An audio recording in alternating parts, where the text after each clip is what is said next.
bit later, though. You're not off the hook yet. See you soon. Now, as measures tighten in New Zealand, China seems to be coming through the crisis. How does what we're doing compare to China? Should we do more? Kiwi Andy Borum has been in both countries in the last few days. He's now back in China and spoke to Tim Wilson. New Zealand is grappling with a deepening COVID-19 crisis, but China seems to be coming out the other side. Shoppers are returning to the malls. Hong Kong airport is packed, and the doctors are leaving Wuhan, the original ground zero of coronavirus. I guess I felt like the situation would be taken care of and isolated. Somehow I knew that from the beginning. But it's now that it's really blowing up all over the world, like you've got Italy, Iran, South Korea. That's when it really started to hit home.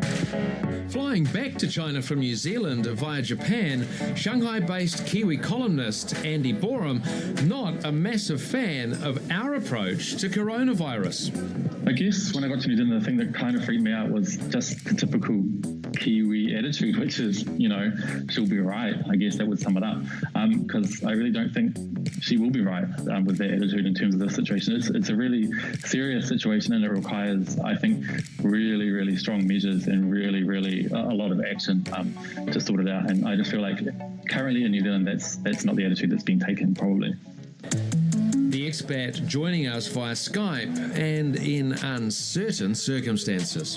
At the moment, I'm in a small community health clinic in my district, which is one of 16 districts in Shanghai. That is because I need to do a home quarantine. But first, because I flew through Japan yesterday, I have to be tested for novel coronavirus, which is interesting. Emotionally, how are you holding up?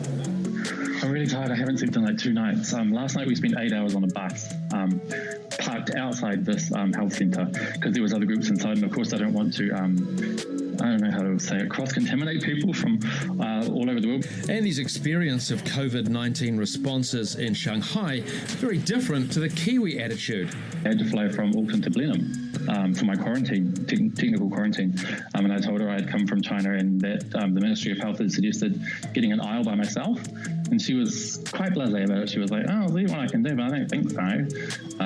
So I just thought, you know, very relaxed, anyway, very Kiwi. An approach that followed his flight to and stopover in Japan.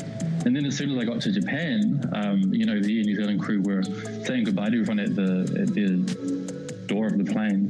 No mask, no nothing. So, see you later, Matiwa. And then as soon as you stepped one step further into, you know, well, what I would like to call reality, everyone was decked out with masks, goggles, gloves and everything. So it was like going from black to white, really. The problem of reacting to COVID-19, in Andy's view, also a political issue. New Zealand's type of government, liberal democracy, it doesn't really bode well with strong measures, really strong measures for me. In the West, you're seeing them talking about herd immunity and letting everyone catch the virus, which is unheard of in China. They would never, you know, never even imagine that. And that's, I think, because of 2 very different types of government. Are you saying this is a good time to live in a dictatorship?